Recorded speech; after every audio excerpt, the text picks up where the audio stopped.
Assalamualaikum warahmatullahi wabarakatuh. Perkenalkan, saya Vika Rumafika dengan NIM 2020-0102-118, mahasiswi Universitas Esa Unggul, Fakultas Ekonomi Bisnis, Prodi Akuntansi. Di sini saya akan menjelaskan materi pertemuan 3 dari manajemen audit, yaitu jenis-jenis audit manajemen. Yang pertama, manfaat audit manajemen. 1. Mengevaluasi tujuan, kebijakan, sasaran, peraturan, prosedur dari struktur organisasi yang belum ditentukan sebelumnya. Yang kedua, mengevaluasi kriteria pengukuran pencapaian tujuan, organisasi, dan penilaian prestasi manajemen. Yang ketiga, secara independen dan objektif menilai prestasi individual dan kegiatan unit organisasi tertentu. Yang keempat, menilai efisiensi, efektivitas, dan kehematan sistem perencanaan dan pengendalian manajemen. Yang kelima, menentukan atau mengidentifikasi masalah organisasi yang timbul dan jika mungkin menentukan penyebabnya. Yang keenam, menilai atau meyakini reliabilitas dan manfaat berbagai laporan pengendalian manajemen.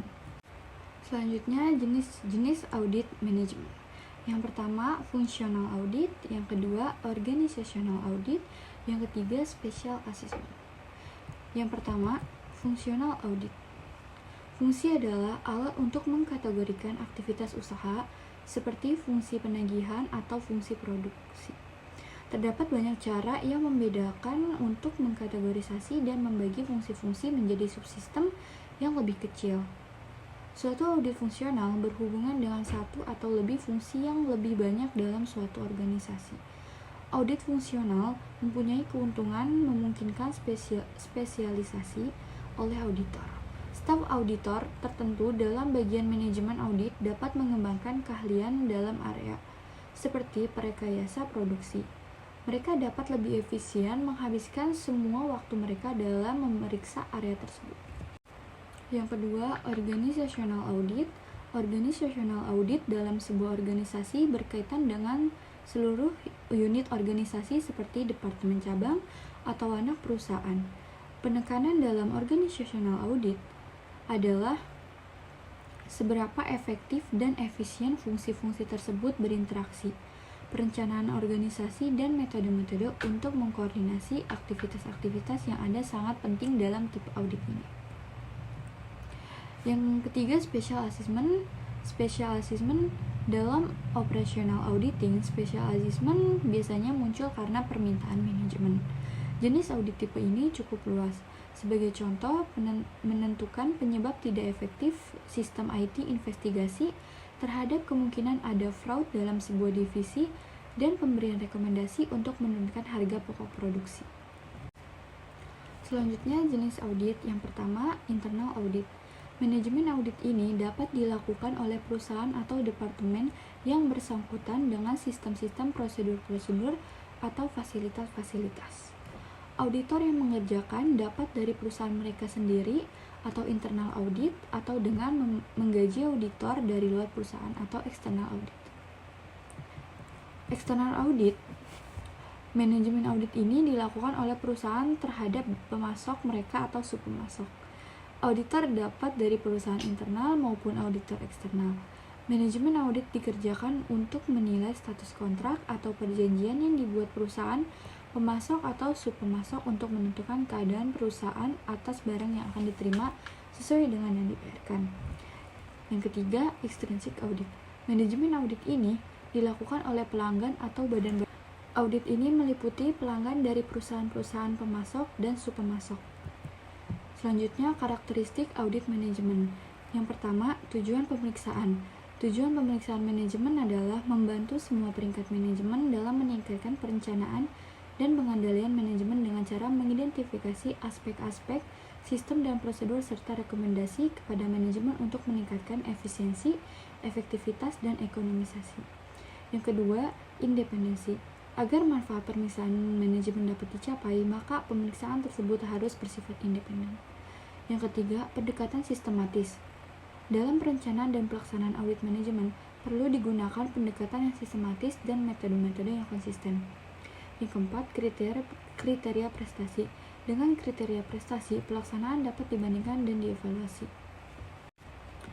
Yang kelima, bukti pemeriksaan. Auditor harus dapat merencanakan dan melaksanakan prosedur yang dirancang untuk memperoleh bukti yang cukup, untuk mendukung temuan-temuan dan kesimpulan-kesimpulan serta rekomendasi yang dibuat. Yang terakhir, pelaporan dan rekomendasi. Karakteristik yang membedakan antara audit manajemen dengan jenis audit lainnya adalah terletak pada laporan audit. Dalam audit manajemen, laporan audit menekankan pada temuan-temuan selama pemeriksaan, pembuatan kesimpulan, dan rekomendasi untuk meningkatkan sistem perencanaan dan pengendalian manajemen. Prinsip dasar audit manajemen. Ada 7 prinsip dasar yang harus diperhatikan auditor agar audit manajemen dapat mencapai tujuan dengan baik.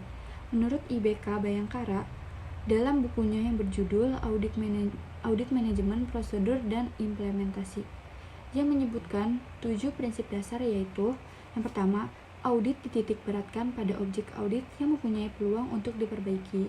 Yang kedua, prasyarat penilaian terhadap kegiatan objek audit. Yang ketiga, mengungkapkan dalam laporan tentang adanya temuan-temuan yang bersifat positif. Yang keempat, identifikasi individu yang bertanggung jawab terhadap kekurangan-kekurangan yang terjadi. Yang kelima, menentukan tindakan terhadap petugas yang seharusnya bertanggung jawab. Yang keenam, pelanggaran hukum. Yang ketujuh, menyediakan dan mencegah kecurangan. Dan yang melakukan audit manajemen. Pihak yang melakukan audit manajemen yang pertama, internal audit. Apabila perusahaan memiliki komite audit sendiri, maka biaya yang dikeluarkan untuk aktivitas tersebut kecil dibandingkan dengan menggunakan jasa pihak lain. Internal auditor yang bekerja untuk perusahaan tertentu tentunya akan berusaha mengembangkan kemampuannya dalam rangka kemajuan perusahaan tersebut. Yang kedua, akuntan pemerintah. Akuntan pemerintah dapat juga diminta untuk melakukan pemeriksaan manajemen. Mereka biasanya memberikan perhatian kedua-duanya, baik audit keuangan maupun audit manajemen. Yang ketiga, akuntan publik. Perusahaan juga bisa menunjuk sebuah kantor akuntan publik untuk melakukan pemeriksaan manajemen. Biasanya, penugasan ini terjadi hanya kalau perusahaan tidak mempunyai staf internal audit atau internal audit kurang keahliannya dalam area tertentu. Sebagai contoh, suatu perusahaan meminta kantor akuntan menilai efisiensi dan efektivitas dari sistem komputernya. Fraud auditor. 1. Auditor harus memiliki keahlian dan pelatihan teknis yang cukup. Yang kedua, dalam hal yang berhubungan dengan perikatan, independensi, sikap mental harus dipertanggungjawabkan oleh auditor. Yang ketiga, auditor wajib menggunakan kemahiran profesionalnya dengan cermat dan seksama. Yang keempat, dalam pekerjaan di lapangannya, auditor mempunyai pemahaman atas pengendalian internal untuk merencanakan audit dan menentukan sifat, saat, dan lingkup pengujian yang akan dilakukan. Yang kelima, laporan auditor harus memuat suatu pernyataan terhadap mengenai laporan keuangan secara keseluruhan atau suatu asersi bahwa pernyataan tersebut tidak dapat diberikan. 6.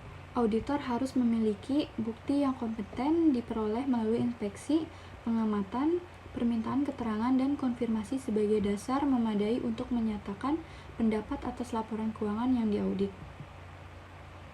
Selanjutnya, contoh kasus fraud audit management, contoh kasus korupsi dan fraud purchasing pada 25 September 2008 di Muxonatet. Dalam satu kasus, seorang direktur keuangan di sebuah perusahaan mengajukan pengunduran diri secara mendadak karena alasan pribadi.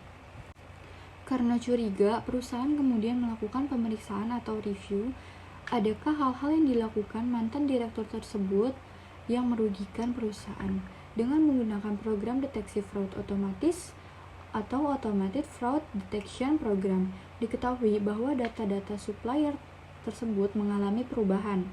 Terdapat beberapa nomor rekening atau bank akun supplier yang diubah menjadi satu nomor rekening baru yang sama. Ditemukan juga beberapa transaksi yang sudah dilakukan pembayarannya ke nomor rekening baru tersebut. Setelah dilakukan prosedur investigasi, ternyata ditemukan bahwa nomor rekening baru itu milik direktur keuangan yang baru saja mengundurkan diri. Jadi itu salah satu contoh dari fraud audit management. Sekian dari presentasi saya, mohon maaf bila ada kesalahan kata. Terima kasih. Wassalamualaikum warahmatullahi wabarakatuh.